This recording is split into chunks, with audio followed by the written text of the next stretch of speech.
goes. All right. Good evening, everybody.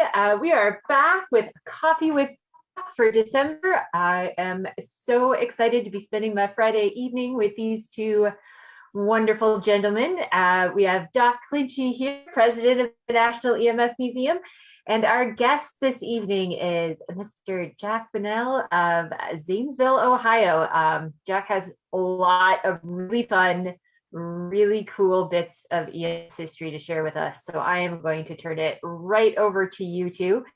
If you have any questions, drop them in the comments and we'll get to those at the end. Take it away. Thanks, Christy. Good evening, everybody. Jack, thanks for joining us tonight. To sort of get into it, give me a little background on what your role in EMS was when you first started.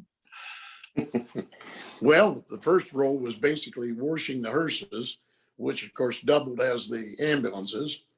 And after a funeral, get the flower petals out of them, set the seats up, which was folding seats folded down into the floor, turned the rollers over, and then made sure the red light was back on the top of the hearse ambulance. And after that, we put the cot in, which then was fully equipped ambulance. Because if you was lucky, we did have one ambulance that had a bottle of oxygen in it, but that was about it. And then down the road, of course, my uncle decided that I should get up at 3 in the morning and go on an ambulance call with him out over Route 21 and an auto accident. So at 13 years old, that was my initiation to EMS. And I think, and you're in Zanesville, Ohio, I forgot to mention that. And I think for a lot of our young people watching this who are not familiar with what EMS used to be like in some areas, funeral homes had hearses. Hearses were about the right size to get a litter of some kind in the back of. And so they also doubled up as the ambulances in the area. And I think any of us that have been in this profession from the 70s, late 60s, early 70s and beyond probably got involved in some of that. So that's the kind of thing you were doing, correct? Correct. Yeah. Yeah. Now, what did you see as well, take me back. So you were 13 when was it your uncle threw you into the back of the rig at 13? Damn, yeah, that's early, man. Yeah. You're way ahead of me, man. Yeah. I didn't start till 16. So then you were running hearses and they also became the ambulances in the area.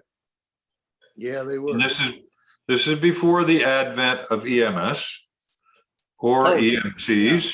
We were all first aiders, correct? I'm not even sure we was first aiders.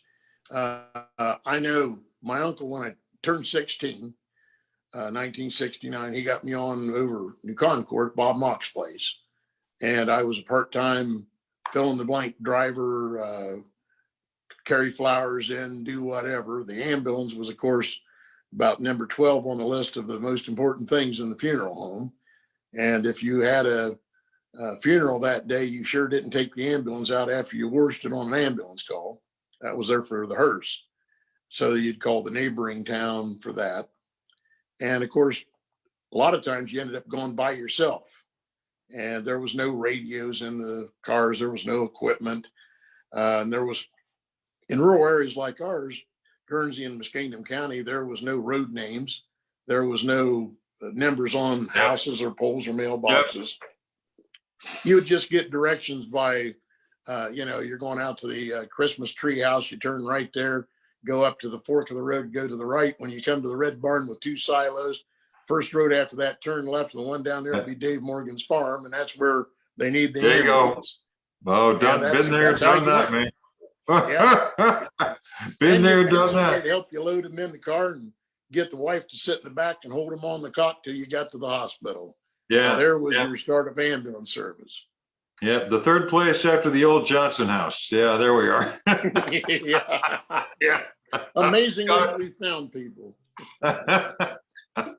That's why when the funeral homes got out of the ambulance business and went, Just Bird come in, and was running a ambulance service. Started, I believe, 67 in Muskingum County, early 70 and early 1970 in Guernsey County.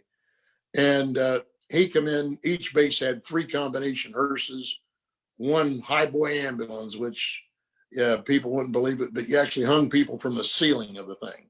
You could put 4 in there, and there was no room to work on them once you got them in, but you could haul their butts to the hospital. What do you call them again? High boys? High boys. High boys. Yeah, that's a term that's not known today, my friend. Oh, I know. We just had a reunion of the ambulance service here locally, and they had a high boy out there that some of the younger guys got to see what it looked like with a rack up over the main cot, and I think most of them had heart palpitations. But yeah, that's how you did it. But yeah, it phased in there, and some of the funeral homes was still in, and the Bird was trying to run it. Some of the fire departments started getting into it, but manpower was always a problem. Yeah. And Bird started it with a subsidy from each town to pay for the personnel. And of course, the funeral homes were paying for the hearses, which was also ambulances.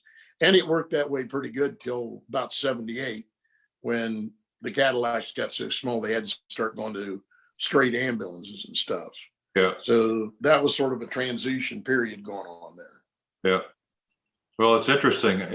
And from a vehicle standpoint, you'd be interested in something I bought for the museum about 1.5 years ago, which was a 1954 Packard Henny. Oh my God. And it's 12-cylinder? I don't know. I haven't been under the hood. I found it on the Chicago Car Club, or whatever the hell it was called, and called the guy up. I said, "How much do you want?" He told me. I said, "There'll be a check in the mail to you tomorrow. I'm buying it for the museum." So I did. The body is in pristine condition. The interior needs some work, and I know the engine needs some work. Right now, it is residing in Tennessee, awaiting rebirth. Was it an M&M or what coach company made it? I don't know. I do not know. I just saw it. I said, "This is perfect. This is it." By the way, right there. That's what the front of it looks like. Oh wow. So, yep. So you had an evolution in your area where sort of an ambulance service developed in each town. Mm-hmm. And then what happened? What happened in the early 70s? Take me into the early 70s and what started to happen. Well, the early 70s was what I call the Bird era. Just Bird had, I don't know, probably 14 different ambulance bases here in Ohio, and he was the largest operator for sure in our state, probably the Midwest. And he actually installed radios in the ambulances. And the other thing that was really unique, sort of a takeoff from the emergency TV show, he put radios in all the hospitals. There you go. Where you could actually talk to the hospitals. Yep. Now, we was just starting to scratch the surface of people starting to go for paramedics back at that time. And, the EMT program started, as I'd mentioned to you earlier. I literally, Bob Wacker from the squad, he come down, he was with the fire department, said, "Hey, Jack, sign this paper." And suddenly, not only was I an undertaker, now I'm an EMT. Yep. And a lot of people for years didn't believe I never took a test to become an EMT. I believe it. Yeah, you learn as you went. Yeah. I told him my original schooling was, Bob leaned in and said, "This switch works the red light, and the pedal on the floor runs the siren. And have a good day." Yeah. So, training has improved. Yes, we certainly have gotten a little better at that, haven't we? So, but in the early 70s, I got to say too, we started seeing equipment go in the ambulances. We started seeing backboards and neck braces, splints, sandbags. You started having some airways put in the ambulances, esophageal airways. I mean, it wasn't anything where you was tubing people at that point. There was no monitors, no defibrillators, no IVs. But when we took transfers from Cambridge to Columbus or Zanesville to Columbus, a lot of times they had a registered nurse ride with you and operate the IVs. Wasn't much room beyond that for equipment in the back. And the high boys, if you could get one of those loose, was better because you had height for the IVs. But if not, you run the IV clear up to the header there between the front compartment and the back, and they sort of squeezed it once in a while to make sure it kept running. Yeah, I hear you. So are there still any dual service ambulance operations in your area where you've got hearses still running as ambulances, or has that gone away completely? No, that I'm afraid that was all over and done with probably by around 1980. Yeah. I think the last of them was retired out. In a way, it was a shame because they was the smoothest riding things out there. And if you had somebody that was with a non-life-threatening condition and had a back problem, those was a lot better to ride in than the trucks and the vans, and especially the boxes that bounce all over the place. Yeah. Our government always seems to do an overkill, and the type 3, type 2, type 1's great ambulances, wouldn't knock them for nothing, but there's a lot of times where a Chrysler minivan would be a lot more appropriate for doing what I call granny calls. Yeah. Yeah. And so I guess then the KKK standards sort of push the hearses aside as a dual purpose vehicle for ambulance care. Is that correct? Well, that was true, but also as the government kept wanting us to downsize automobiles, all the auto companies, it got to the point, excuse me, it got to the point that you didn't have the axle length and width to really build an ambulance. I mean, today a hearse, you get the casket in, a couple baskets of flowers, that's about it. Back when you had combinations, you could put the casket in 25 large baskets of flowers and still 3 people right up in front on a bench seat. Today, you're lucky to get 2 people in.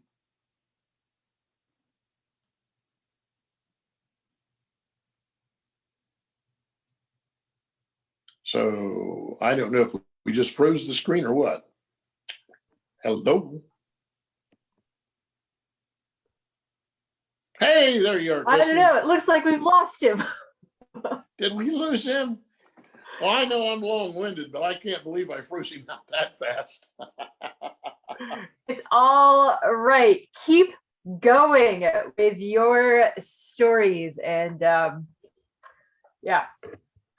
No, it's I'll tell you, the evolution of EMS in my lifetime, I've enjoyed it because like most people in EMS, you get that adrenaline rush going. And as I'd mentioned earlier to him, I dropped my license in the mid-90s because my back was just giving me fits. I had 3 herniated discs and other problems with the spine. And I knew as long as I had that card in my pocket, I was still going to run calls once in a while. And the doctors had told me absolutely not. And I know I listened to them about nothing. So that's sort of where I got done with it. But my oldest son, Benjamin, he's a paramedic and has been for years and years. He used to go with myself and a couple of the other guys. We'd go to Little League. We coached Little League, but the kids rode with us in the ambulances. And I think we give the disease to all of them because the ones that went with us, all of them either turned into EMTs or paramedics. So it's kind of funny how that works. Yeah. You'd get shot if you did that today. Oh, he's back. Sorry, I don't normally talk people to death until an hour after I'm with them. That's great. Where do you see EMS today from your perspective with a lot of years being involved with it? Where do you see us as a community now? Well, speaking about Zanesville, I'll use it for an example because it's really, I think, a good example of at least middle to rural America. The community ambulance, the other ambulance service here in town are having so much trouble with personnel, a lot of it due to COVID. The fire department, which used to run no transportation whatsoever, but they did run first responder and then loaded the ambulances up. They bought a new ambulance, and that I think they're running probably 70% of all the 911 calls now. Okay. And I think it's going to keep going further and further that way. But I mean, it's hard to beat them because they got stations all over town. They're hooked in with the volleys outside of town. You know, they can roll 10 squads in a heartbeat in the private services. They're concentrating on the nursing home calls and the things that make them money. And, you know, emergency is not a lucrative business as much as the transportation of invalid calls and stuff. So that's where the hospital's head's at. And that's where Value Care's head's at. And I'm not knocking them. It's just business. And they try to run what emergency they can, but FD's there now. We got a good chief here. I think that is the way it's going to go for the foreseeable future. And they're going to have to invest some more money for some more squads, more personnel to keep up with it, because these guys are going to get worn out if they don't. And as you know, burnout is a big, big thing in EMS. Not only physical burnout, but mental burnout. Yeah. And so I think that's where it'll be, but I hope and pray someday it'll be the third emergency service. I always keep looking at politics just for a minute. I'll be soft on it, but you know, the conservatives, one of the main things is always public safety. You know, if you want to get down to the brass tacks of the founding fathers, we didn't get into all these social things, but we did hit hard on defense and safety. Police, U.S. Marshals, only thing mentioned in the Constitution.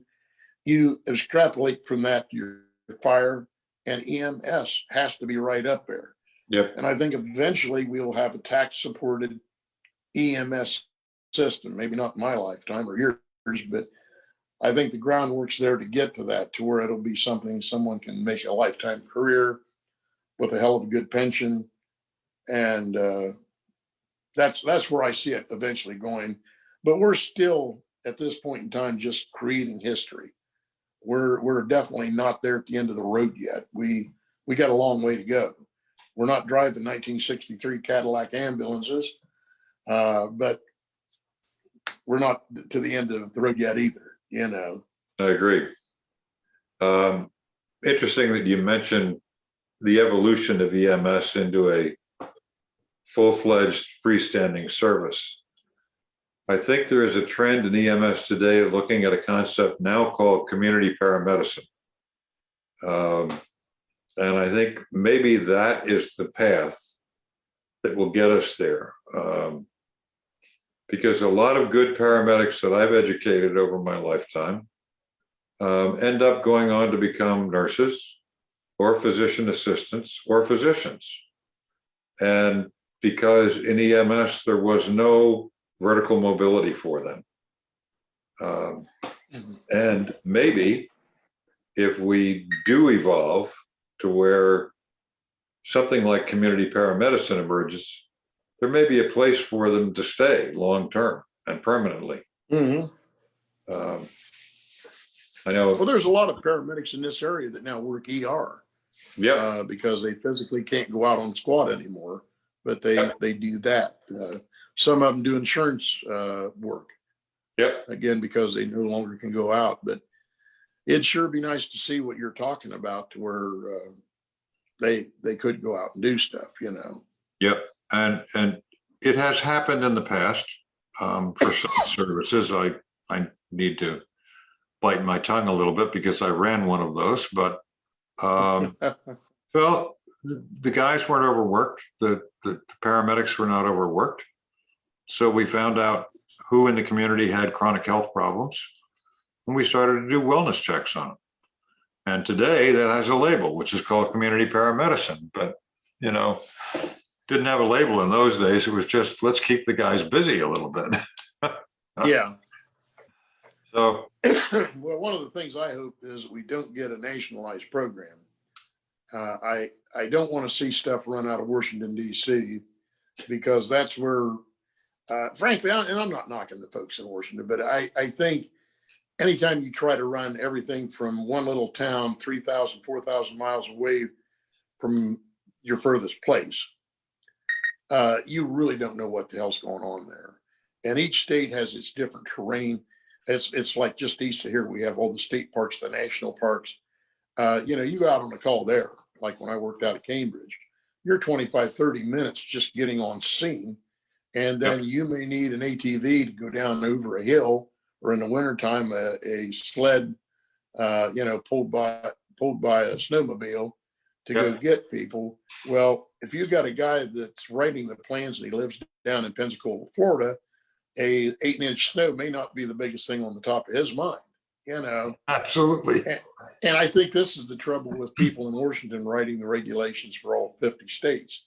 I think we need to strive to be the very best we can be, but we need to do it on a state by state basis where we actually know what our needs are in them states. And some of them need more watercraft rescue than others. There wouldn't be much need for boats out in the middle of the Arizona desert, but I can see somebody, a bureaucrat in Washington, sending them a grant money for buying themselves a pontoon boat, Yeah. I hear you. No, you're absolutely right. And there are unique characteristics to every area that only the people on the local level understand and can fully assess and determine what kind of resources they need. To give you my perspective on, go ahead. I'm sorry. One of the things that I hear from my son, they're only supposed to hold one patient per ambulance right now. So they send out these big modules, and they're literally mobile emergency rooms. They truly are. Yep. But if you're in a rural community and you run out 20 miles out into the country and there's 3 people laying there and you've got a squad bench, tell me you're not going to leave 2 people lay there and wait another 40 minutes on an ambulance. I think some of the bureaucrats don't use good sense.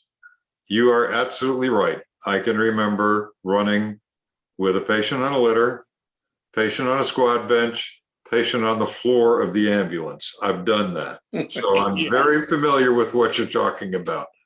Or 2 hanging over top of you. No, we didn't use any high boys. No, we didn't. No. Oh, okay. We had vans and, but nevertheless, sometimes it got crowded if you had a bunch of patients and limited. Did you ever use the old Huey helicopters for flying people out of different scenes? Oh yeah. We had Lehigh Valley Hospital Center medevac program was one of the earliest ones, and I'm probably the guy that may have called them in before anybody else, and it was unbelievable. And I think one of my fondest memories is going up to Lehigh Valley Hospital Center at 4:00 in the morning when I was squad chief to pick up equipment. And I sat down with the parents of a kid that we had extricated that night. And I said, my guess is 6 months ago, your son would have died tonight at the scene. But we were able to fly him out of here, get him to a level 1 trauma center, and he's still alive. He's going to be hurting, but he's still alive. So yeah, it has been a huge, in my opinion anyway, as an old medic, it was a huge advance in the quality of trauma care. I know I got to give credit where credit's due. The very first patient we ever flew out of this area was on a National Guard helicopter. There you go. And them guys come down, flew a guy up to Grant Medical Center in Columbus, and I have no doubt saved his life. Had that chopper not been out of Salt Fork that day. Yep. Yeah. So, yeah, didn't mean to get off track there, but. No, you're all right. That's good point. And it's amazing what you and I have seen in terms of the evolution of patient care and probably the number of lives that have been saved as a result. Anyway, what is okay, now let me put on my EMS museum president hat. What do you see as our role in terms of sharing your background and your experience with the young people coming up in our profession today? Where do you think our role is? Well, I think the biggest point you and I can get across to them is they have not reached the top of the plateau yet. We can talk about everything that happened in the past, and I think history is very, very important. You need to know where you come from because that tells you how you got to where you're at today. Yep. But I think the biggest thing is to make sure they understand you are nowhere near the top. That is so far yet out of your reach, but if you keep working, by the time you're my age, you will see the difference that I've seen. Yeah. I mean, we went from crawling like little infants to where now we're teenagers running, but that's all the further we are. Interesting perspective. And I think I'm in agreement with you. I think we still have a long way to go. And, and I think what you and I were talking about earlier was that kind of thing, but very cool. Christy, would you care to add anything at this point? No, this has been great. One question that got texted to me, is there, in your decision-making process between sticking with just the bird ambulance and going the ambulance route versus going the funeral route, was there a decision there, or did you just fall to one side or another of that professional split? Honestly, it's not a heroic answer for you. It came back to money. In my era in EMS, they paid minimum wage. You worked 96 hours a week. You worked 4 24-hour shifts. One of them was a double. You went in and you was there 48 hours. You only got paid for 16 hours of your 24-hour shift. They deducted 5 hours for sleep, whether you got it or not, 3 hours for meals, whether you ate or not. And everybody loved it. That was the game they had to play with the federal government. Anytime the government comes and says, I'm here to help you, run. They're not here. But the bottom line, funeral business paid a lot better, okay? And I always had a love of public service. And, in the funeral business, just like at my age now, I can still come in and I work and I meet families. I do the embalming. I work the funerals. I feel like I get to help people still. I could not do EMS full time today physically. That's just a hard fact of life, So that's where that's at. I think the pay's getting better if it gets into the fire departments and eventually, as we've spoken, into its own third service tier. I think people can make a decent living. They can have the option of staying until retirement, where I didn't have that. I had 4 kids to raise, a couple dogs, a cat, a wife, and a parrot. So away I went to work in the funeral business. Very cool. No, that's excellent. And I think that's a heroic answer in and of itself, that at the time it was important to prioritize. So absolutely a great answer. Cool. We don't have any more. I will stall for a minute or two. If those of you watching have questions for Jack, quick type them out in the comment section here. We will archive these so you can go back and view them as well. We are into the last month of the year. I can't believe it. Holidays are upon us. So I want to invite each and every one of you watching to consider giving a gift of NEMSM membership, National EMS Museum membership, to those in your lives. You visit emsmuseum.org/membership and sign up today, tomorrow, every day. We'll be sure to get you your membership cards out in the mail. Those look nice under a tree or in a little box. And with any luck, we are going to have our first journal out by the end of the year. So hopefully we can get those all wrapped up as well. And that will be a membership benefit for those joining in December. And as an added bonus, when you become a member of the museum, the National EMS Museum president's job is mailing out the challenge coins. So challenge coins will be en route to you if you're into challenge coins. There you go. Excellent. Okay.